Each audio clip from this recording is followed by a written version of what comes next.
আসসালামু আলাইকুম রহমতুল্লাহ। আমি সুমন আহমেদ অ্যাডভান্স আইটি বিডির পক্ষ থেকে স্বাগত জানাচ্ছি আমাদের আজকের টিউটোরিয়ালে। আজকে আমাদের টিউটোরিয়ালটা খুবই ছোট্ট।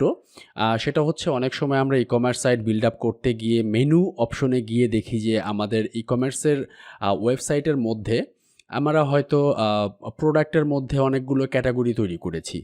কিন্তু আনফরচুনেটলি আমরা যখন এই ক্যাটাগরিগুলো মেনুতে অ্যাড করতে যাই তখন আর সেই ক্যাটাগরিগুলো খুঁজে পাই না। যেমন দেখুন আমার এখানে ১০২টার মতো ক্যাটাগরি তৈরি করা আছে। অলমোস্ট ১১২টার মতো ক্যাটাগরি বা সাব ক্যাটাগরি এবং ক্যাটাগরি মেইন ক্যাটাগরি মিলে ১১২টার মতো তৈরি করা আছে। বাট আমি যখন এটা আসলে মেনু তৈরি করতে যাচ্ছি, নিউ মেনু বা এখানে যখন অ্যাড করতে যাচ্ছি তখন আমি ই-কমার্সের প্রোডাক্টগুলো সরি টু সে দ্যাট আমি পাচ্ছি না। সেই ক্যাটাগরিগুলো কিন্তু আমি এখানে পাচ্ছি না। তো আজকে আমাদের টিউটোরিয়াল হচ্ছে এটা যে কিভাবে আমরা ক্যাটাগরিগুলো মেনুতে অ্যাড করব। তো চলুন শুরু করা যাক।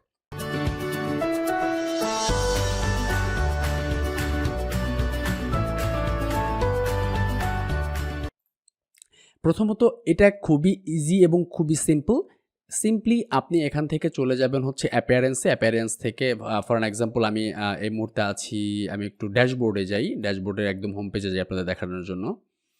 ড্যাশবোর্ডে ঢুকবেন, ড্যাশবোর্ড থেকে চলে যাবেন অ্যাপিয়ারেন্সের মধ্যে থেকে চলে যাবেন মেনুতে যাওয়ার পরে ওয়ার্ডপ্রেসে একটা অপশন থাকে, স্ক্রিন অপশন যেটাকে বলা হয়। এই যে উপরে দেখেন ডান পাশে স্ক্রিন অপশনস, এইখানে ক্লিক করলে অনেকগুলো অপশন পাবেন। এখান থেকে দেখেন product tag, brand, e-commerce in point, এখানে আছে প্রোডাক্ট ক্যাটাগরিজ। তো আমরা যখনই প্রোডাক্ট ক্যাটাগরিজটাকে সিলেক্ট করে দিব, দেখেন এখানে পেয়ে গেছি, কিন্তু অলরেডি চলে আসছে যে প্রোডাক্ট ক্যাটাগরিজগুলো সবগুলো অল ক্যাটাগরিজ এইখানে আছে, সব মানে A to Z যত ক্যাটাগরিজ আছে সব এখানে চলে আসছে। ঠিক আছে, এটা খুবই ইজি।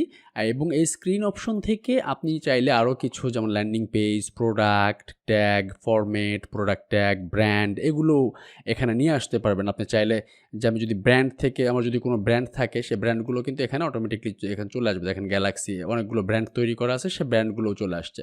যদি কোনো ট্যাগ তৈরি করা থাকে সে প্রোডাক্ট ট্যাগগুলো এখানে চলে আসবে। আপনারা চাইলে এগুলো দিয়েও হচ্ছে মেনু তৈরি করতে পারবেন ইজিলি। তো এই হচ্ছে আজকের টিউটোরিয়াল। যদি ভিডিওটি সামান্যতম আপনাদের জন্য উপকার হয়ে থাকে তাহলে লাইক করতে ভুলবেন না এবং সাবস্ক্রিপশন করে আমাদের সঙ্গেই থাকুন। ধন্যবাদ সবাইকে।